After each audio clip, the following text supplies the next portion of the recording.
an entrepreneur is a roller coaster. At least for me, it has been. I have never quit something so many times in my life, looked into other possibilities of getting a job, and come back to restarting. I think if I would just stop quitting, it might be easier. But when Rhonda Farr suggested the idea of a podcast episode about the emotions of a business owner, I was hooked immediately. And her conversation did not let me down. It was so good. And it gives you really practical, as you know, if you've listened to me, that I like action steps. She gives us some action steps on our emotions, on processing our emotions and how to think about them. So you are going to love this episode. On a personal note, you might have noticed that I have been launching my first round of Organized Coach Academy. And we started, when I'm recording this, we started yesterday and I love it. I cannot wait to help figure out, solve problems, and help all of the coaches in there get organized. And several of you have told me you are in on this, you want to be a part, but this just wasn't the right time for you. So go to simplysquaredaway.com/OCA and get on the waiting list. Get on there immediately. I will give a special bonus when we start the next group in January. The people on the waiting list will get a special bonus. So get on there and let's get into this episode. Are you ready to work less, feel more organized and productive, streamline repetitive tasks, and implement systems that allow your coaching business to run smoothly even without you? If so, you're in the right place. Welcome to the Organized Coach Podcast, your go-to source for practical tips and solutions. I'm your host, Tracy Hoth, professional organizer, certified life coach, simplifying expert, and most of all, down-to-earth fellow coach just like you. No matter if you think you're missing the organizing gene, have ADHD, or just love anything organizing, I'm here to help you become an organized coach with a business that works for you. Pull up a seat and let's get started. I posted a question and Rhonda replied to me about organizing your emotions in your business, which intrigued me completely. So I am very excited to have Rhonda Farr on the podcast today. Welcome, Rhonda. I'm Rhonda Farr. I'm a certified life coach who helps high achieving men in their romantic relationships. Actually, I help them learn more emotional EQ and help them create more emotional intimacy. That's not something they're used to even thinking about. It's the most fun thing that I can think of to do. That's so interesting. Now, do you help women with that too, or you find that your niche is just men, or do you do both? I have a couple of women on my schedule. I have a couple of female coaches who just want to learn emotional work too. But I also have a couple of wives of the high achieving men who are saying, help me figure this out. Like, what am I dealing with here? But mostly men, 95% men. Oh my goodness. Okay, then that leads me to wonder, how did you get into emotion work? I mean, I know with coaching and our training that it involves emotions, and processing and feeling through emotions, but how did you specifically kind of be drawn to the emotion part? Well, this is a great story. It starts out with me on the bathroom floor in the fetal position, crying my eyeballs out. Wow. Nice, right? I had just gotten turned down for yet another contract position as a coach. So I had been trying to start my business since about 2017. That's when I got certified. And I was a stay-at-home mom. I hadn't been successful, especially as an entrepreneur ever. I didn't even really want to be an entrepreneur. And I thought, I'm going to go all in on these coaching tools that I love. And then when I started doing the work trying to grow a business, I was like, wait. This is way harder than I thought, way more than I signed up for. Okay, I'll have somebody else who's already done that work just save me. Like, they've already grown the business. They will hire me. And I think it was the third contract position I got turned down for. And I invested all this money in the life coach school. I had invested, oh my gosh, so much in this business. I even here's a super secret that might make it's not really a secret, but it might make the story more fun. It's something I don't love to tell everybody. I had taken out a loan against the mortgage or against the equity of our home to pay for most of this. Right.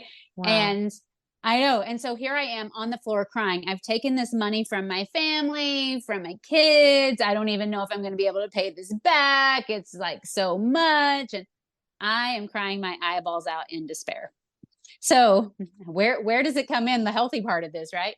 So I remember I got up off the floor and I was like, all right, I got to put my money where my mouth is. People have been telling me to feel my emotions. I don't even know what that really means.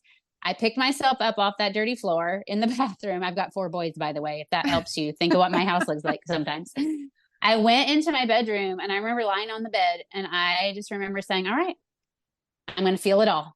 Where is it at? And I will tell you, the shame, the embarrassment, the fear, the worry, it all started to come in layers, just pulsing through my body until I could face all of it and get up and say, okay, I'm going to keep doing that. I'm going to keep feeling emotions as long as it takes until I figure out how to grow this business. So there was a lot in between that and where I am now. But that really is where it started, when I had no place else to go except for to feel. Yeah. Why? I'm noticing. Why is that bringing up emotion in me? Yeah, why is it? That's a good question. Yes, I will have to go ponder on that.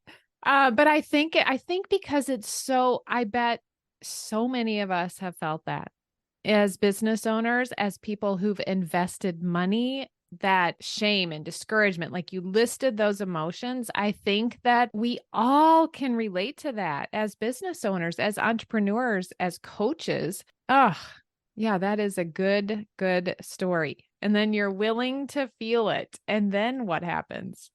So then I started putting myself out there more, saying, hey, listen, like, let me help you, right? Because before I was kind of embarrassed. I was coaching around sexuality. And at this time, I wasn't really talking to men. I was just talking to anybody who would listen. And while I was saying, well, I'm brave enough to talk about this and I know people need help with it, like secretly inside, I was like, but I don't want the church lady to know. But maybe if my parents asked me that. So, then I had all these thoughts and feelings about that, and I had to work through the embarrassment or the insecurities. And so when you're willing to feel those emotions, you start stepping out a little bit more and saying, hey, here I am.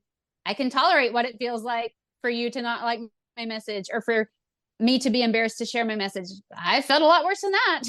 This isn't as bad as what it was on the bathroom floor that day, right?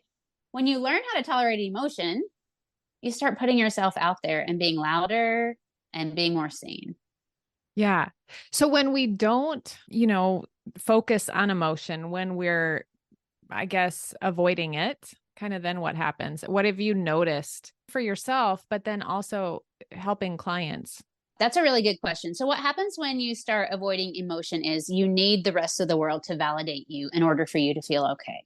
So, for example, if I am not willing to feel that embarrassment, that shame, that fear, whatever, then I'm going to need the people in my life. So, in business, I'm going to need people on the internet to tell me how great I am so I can believe in myself, right? So, I don't have to feel those feelings of shame and embarrassment. I'm going to need the peers around me to prop me up and recommend me, right, to their audience, and like give me as a referral to somebody. I'm going to need my spouse, my kids to say, your business is so important and we really support you, right? If I'm not willing to tolerate uncomfortable emotions, then what I'm in essence doing is saying, I will construct this world that will prop me up, that Mm. will validate me externally. I think you know why that's dangerous, but we can talk about it more if you'd like. Yeah, let's talk about it. I mean, thinking about all of us that are listening can relate to that. So it's like we're there creating this world, like you said, or we have the option to be like what you explained you did, just begin to feel. And it's Mm-hmm. funny, our coaching conference was all about the F line, the feeling line. So talk about that then. What happens? So if I need my audience to validate me so I can feel like I'm a good coach, or so I can feel like my message is important, then I'm going to be really worried about how many likes are on one of my Instagram posts. I'm going to be really worried about like how many listens or downloads my podcast gets. Now, that's not to say that numbers aren't important. There comes a time when we do want to start looking at those numbers. But when you're in your first 6 months of being a coach, if you decide if you're valuable and worthy and if you should stay in this business based on how many listens and how many likes and how many referrals you get that month, you're never going to get past your first 6 months. Because it just, for most of us, it just doesn't work that way. And so when we make that say something about our value and our worth, we're in trouble. We have to decide, I'm willing to tolerate invalidation, right? Not only a lack of validation, but sometimes invalidation. Our partners, they don't know. They don't know how important our work is. My husband doesn't know really what coaching is even about. Like, he can see the fruits of it and some of the things that come from it. He can't validate me, right?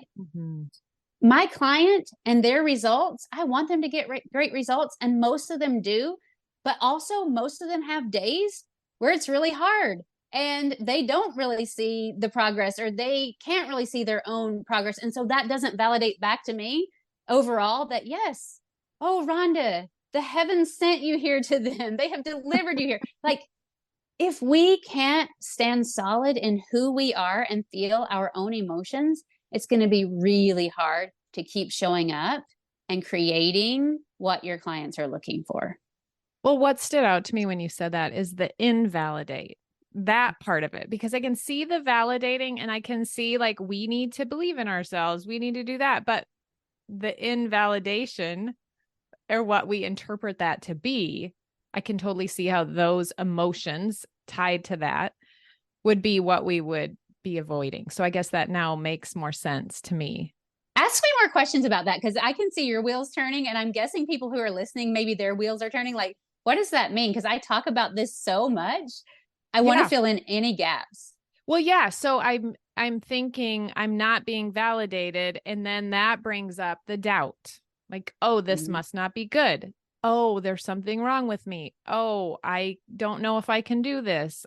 And then maybe the comparison, like, well, they're getting validated, whatever that is, and I'm not, so I must not be as good. So yeah, when you said invalidation, it's like, oh yeah, those are all the normal feelings that we have.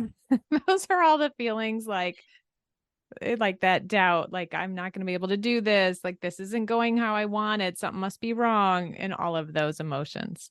Yeah, absolutely. And I will tell you, a little while into this, and I started doing my own work, I was like, oh my gosh, everybody has to know this. Like, it's such good work. And so I did have a business coach. She's like, I worked for the life coach school for a while. People don't understand emotions. She's like, you literally could just be the emotions coach. And for a while I did that.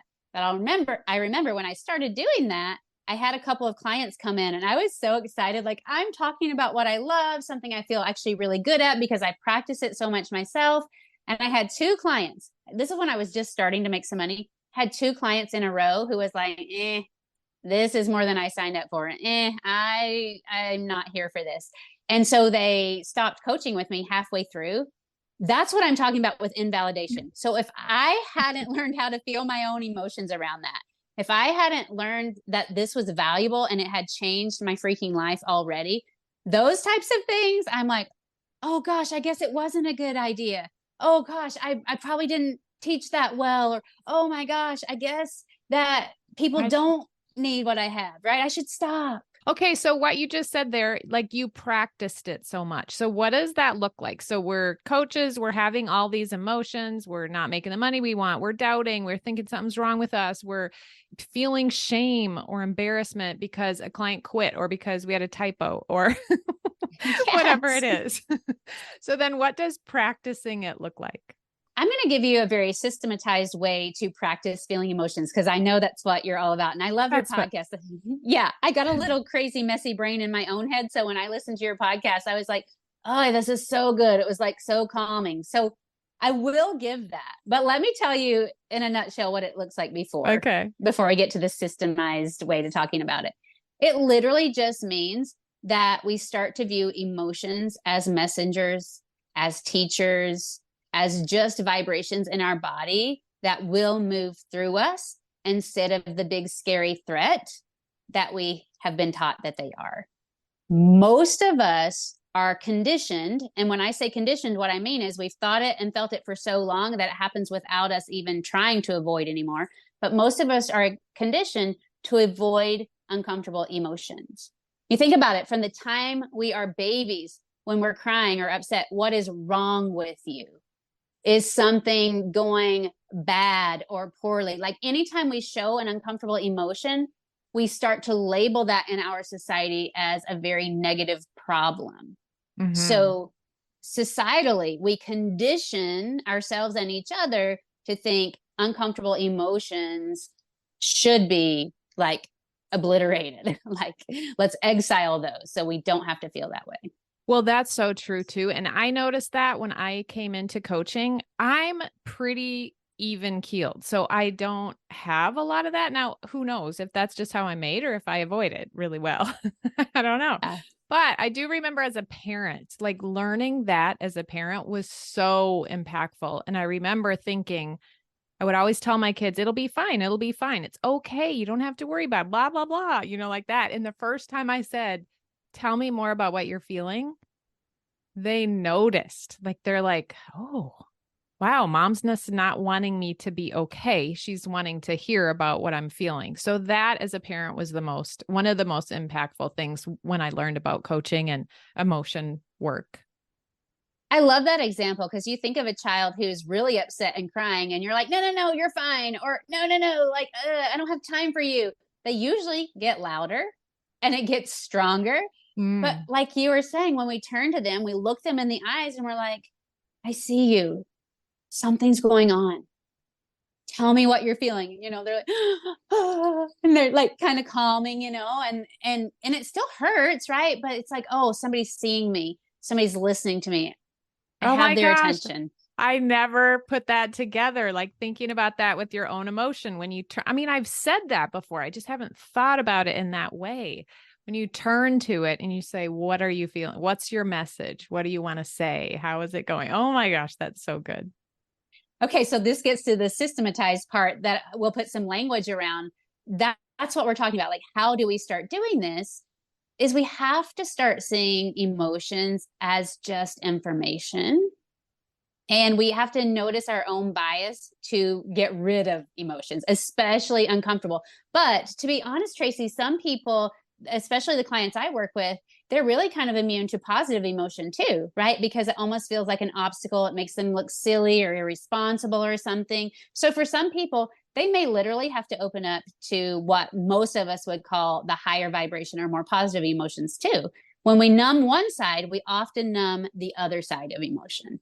Now, when you say that, do you think and see in your work, like what I was saying earlier, I feel like I'm more even keeled. I don't feel like, do you feel there are just people that have bigger, wavier, like emotional lines, right? I mean, that part is, there's not something wrong that I'm more even keeled, right? Can you just reaffirm me there?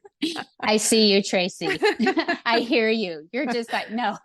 Yeah, I just wanted to model what we were talking about with the kids. Like, tell me Yeah. more. You're doing great. Yeah. Being kind of funny with that. But no, I think you're right. And I don't know if you're into personality types or anything like that. But if we talk about like Enneagram fours, I don't know if any of your audience knows about the Enneagram personality types. They're definitely the more emotional ones, right? And there are some others that are a little bit more emotional. And I think that's true.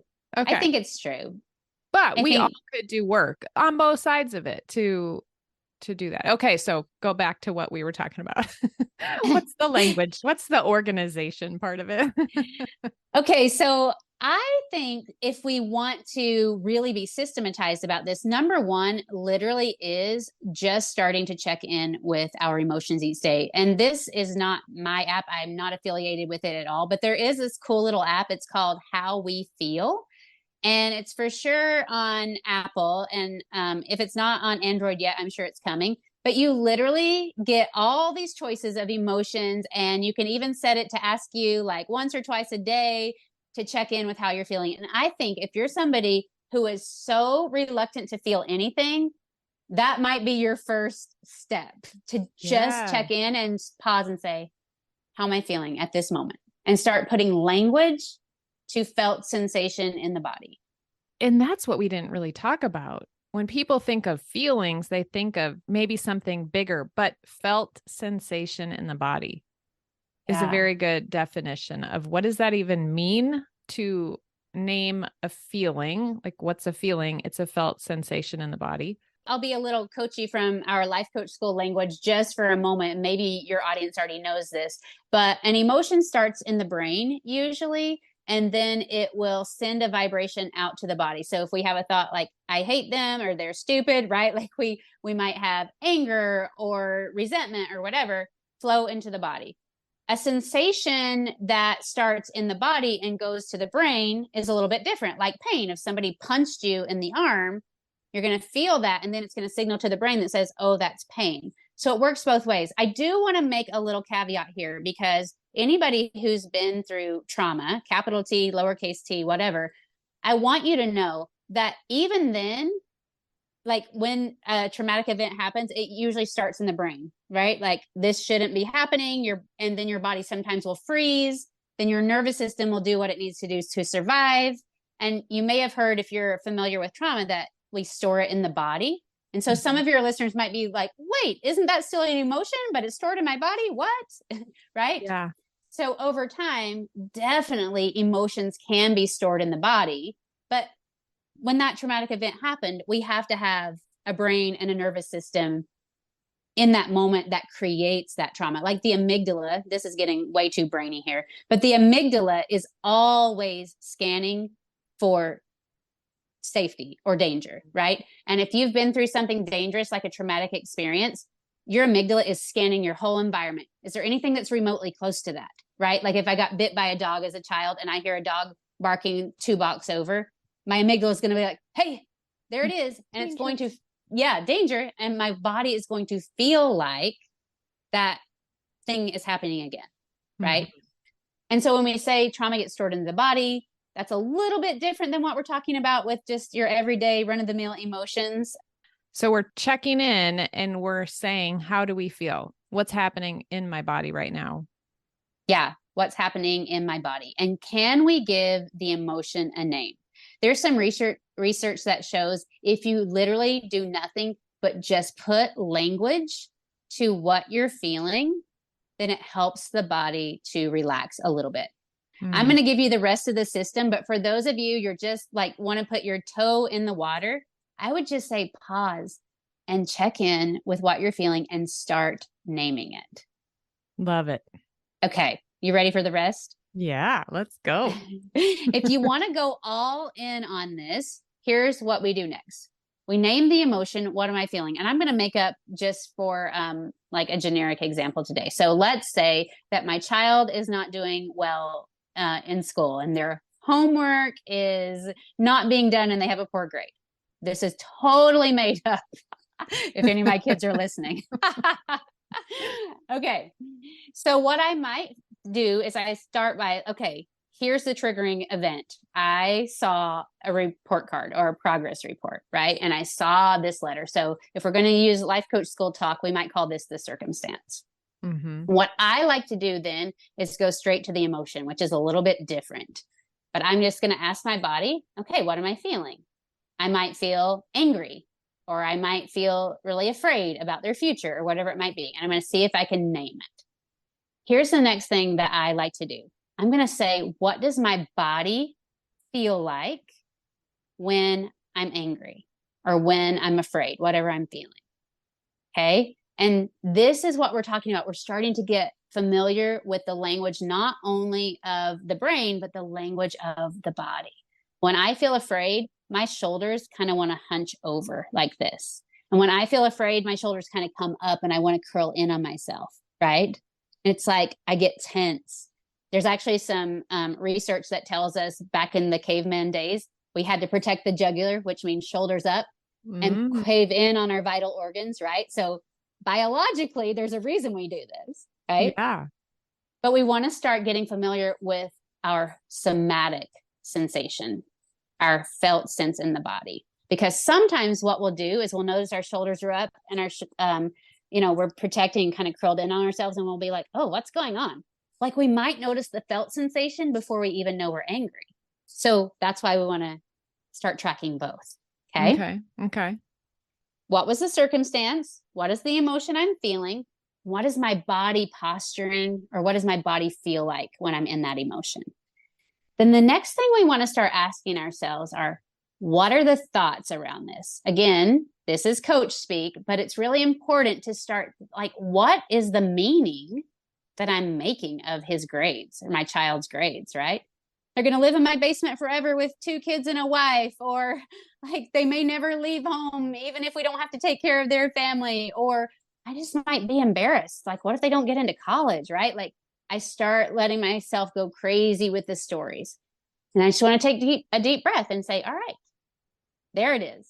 That's the story that we're working with here.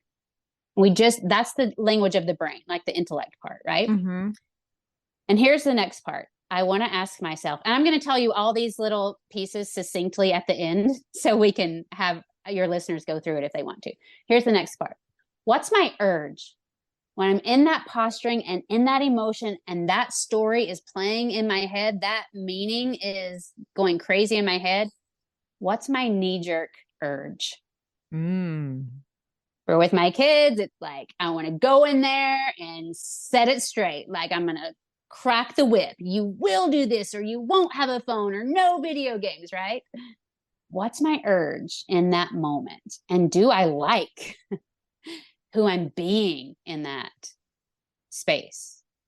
Yeah. What are your That's questions so far? There's one more piece to this, but it's the hardest piece. So I want to No, answer that's any good. questions I here. love that. I don't know that I've ever heard anyone say that part of it. Like, what's your urge? Yeah. Because that is so good to be aware of that. I mean, to notice it, to ask yourself that, because I could see in a situation, withdraw is my urge, beat myself up is an urge that, might come from that. And I'm thinking of business examples too, like hide, don't put myself out there anymore. So the urge question is so good. Yeah, absolutely. So when we figure out what our urge is, we're going to know like these are our conditioned tendencies. That's what we call these in the somatic world. And when I say somatic, I just mean we're taking the body into account with the brain and the mind. Okay. Mm-hmm. So when we can track through, like when my body feels this way and my stories and my narratives are on overdrive around all these fear-based things, and my urge is to like just break through this, then we get to decide, is that the stance I want to be in when I'm approaching this person that I love? Is that the stance I want to be in when I'm trying to create content for these clients that I am so passionate about? Or is that the stance I want to be in when I'm trying to be creative in my business and, grow this new thing that I am actually really invested in? And if the answer is no, then we might want to do a little bit of processing first before we approach. So here's what I like to say. When we can see all these things and we get to decide if that's what we like or that's who we want to show up as or not, if the answer is no, we want to regulate ourselves first before we approach that next thing. So here's the last part of this. What can I do for myself to regulate myself? Because we want to say, well, if they would get different grades, or if my clients would validate me, or if my business bank account had $1 million in it, that's what I need, right? That's what's going to regulate me. We want to ask ourselves, what can I do for myself to regulate myself? And sometimes that's hard to get to. Mm-hmm. Tell me what your thoughts and questions are about that little piece, regulating ourselves. Well, in that, I took some training in PQ, positive intelligence. And yeah, the training to do that piece of it was so good. Labeling something was super helpful for me, just to look around and label things. It brings or breathing, or, all the different little exercises that I did in that training was really good. Do you have specific ones that you recommend for regulation? So I think for different people, different things are going to work really well. It could be as simple as I need to take a few deep breaths and go for a walk and just clear my mind. Mm-hmm. Or some people like to exercise or run. It could be different types of meditation or whatever. I think we need to experiment a little bit with that. But here's what I'll say. For me, it's usually some way of processing the emotion, though, Mm. right? Which dancing, moving our bodies, for each person, it's going to be different. For me, I like to lean into the emotion and learn from it. So for me, if I can feel all this is going on and I can look at what I've written down, like, okay, I saw his report card and I got really afraid or really angry. And, I want to think that he's going to be in my basement with his 2 kids and wife, in 10 years and all that. I can look at it and I can just tell myself, like, okay, that is where your brain goes when you see these grades. Why are we so afraid of that happening? And I'll lean in, and sometimes I'll just close my eyes and take a deep breath, and I'll feel that fear or that anxiety. And I literally do it like you and I were talking about with the child. Like, I see you, I feel you, you're welcome to be here. And I'll even describe it like the felt sense of the body, like, okay, you're in my chest, feels like you're vibrating like a ping pong ball, like moving around. And I'll just describe it. And here's the question I usually ask myself: what do you want me to know? Like, why are you showing up today? And it's usually something protective when we're dealing with emotions. It's usually something like, I just want you to know that you want to show up for him and be the best mom you can. Like, I just want you to know and remember that you do want to show love and support during this time instead of let it slide. We probably don't want to go overboard like your knee-jerk urge was, but we do love this child and we are invested in this. And so usually if I calm and listen, the emotion will tell me what the core value is or what the protective nature of it is. And then it's like, oh, okay. Then I'll just remind myself, you know what? No, I am a good mom, but I can show up and create that connection and that support without coming in and ripping, the roof off and bringing the hammer down. Yes, that question. What do you want me to know? Mm-hmm. And the times that I've really sat and processed emotion have been so interesting. Like that, it taught me something. I realized something. So, yes, why don't I do that more often? Like, take the time to actually do that. Thinking Yeah. in businesses, if a coach is listening and thinking about their business, when you sit and you have doubt, what do you want me to know? When you feel discouraged, what do you want me to know? How do I feel it in my body? For me, because I'm very logical, it seems more purposeful to ask that, not just to sit and feel it in your body. And I even have clients where they're like, I don't really want to do that. But if they had this purpose, like, no, it's going to tell you something and you're going to get a realization that's really impactful or important. Yeah, that's good. And I'll give you one more purpose if this resonates with you or your listeners.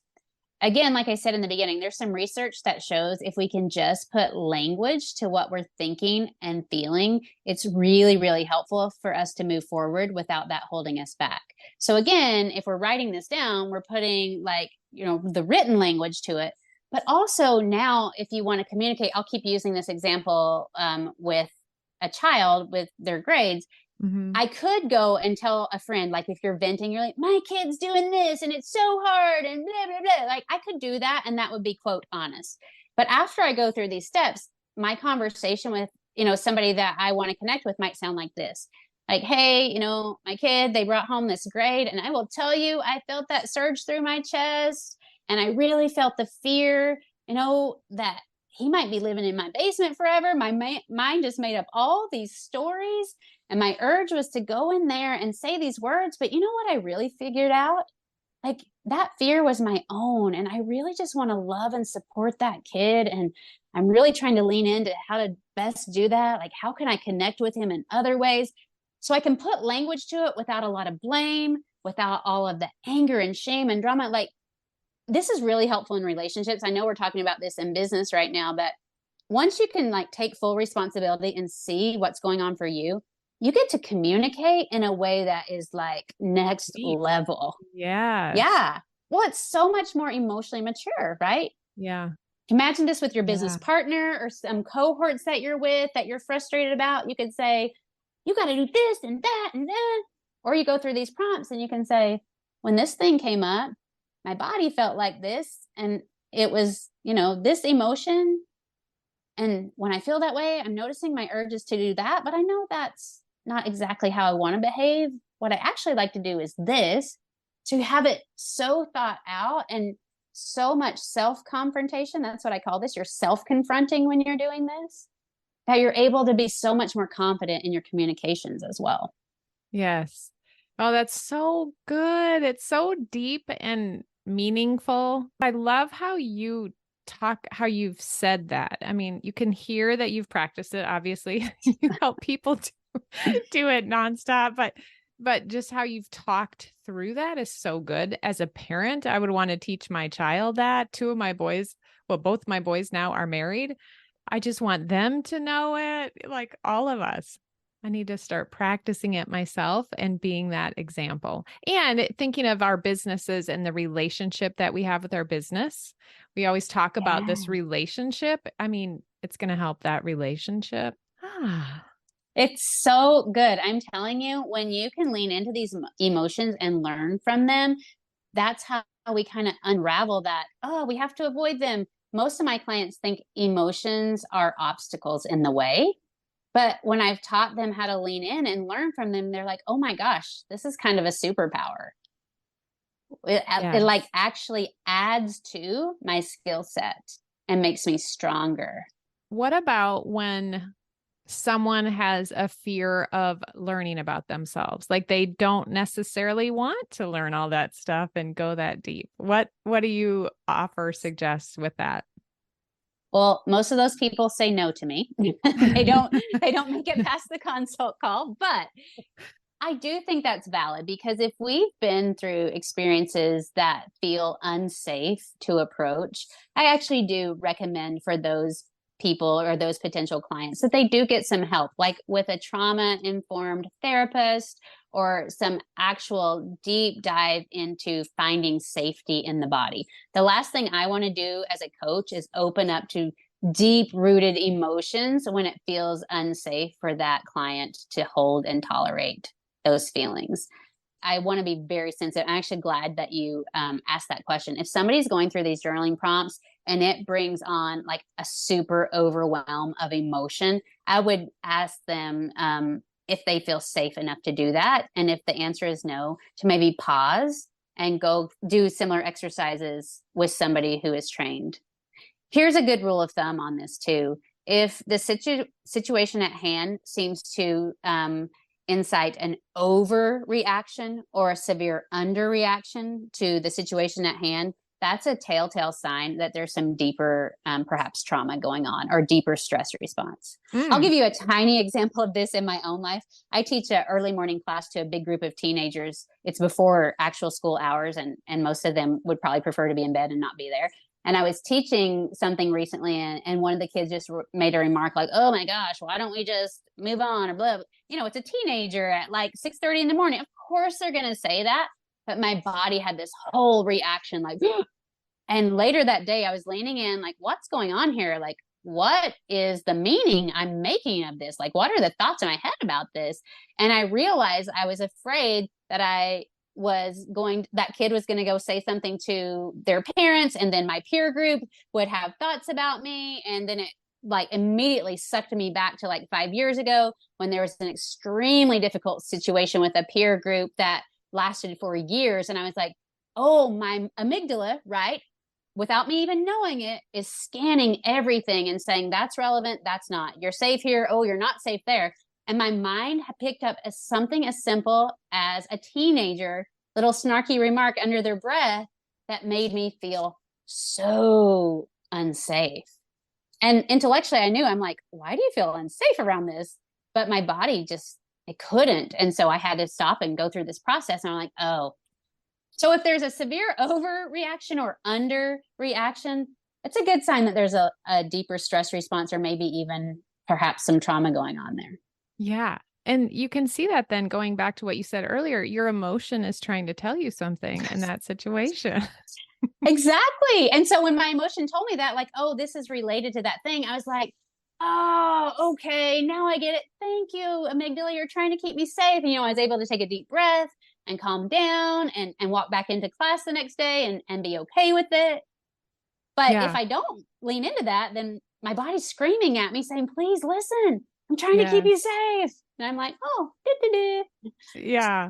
As an entrepreneur, I can totally see, thinking of all of us as a community, how that would happen, because entrepreneurship will bring all those things up in some form or another. So, what a great opportunity for all of us. And learn about ourselves, learn about like some situation like that in our past, which we may not even have put together as being something that we felt unsafe in.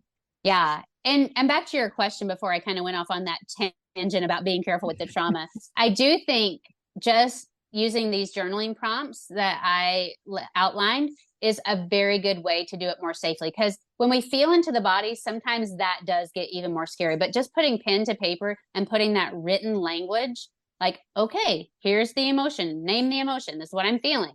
And here is the somatic felt sense in my body. I'm going to write that out. Right. And here are the thoughts that come up when I am feeling this emotion, and write that out. It's a more safe way to just put pen to paper, and then we can be more objective about it.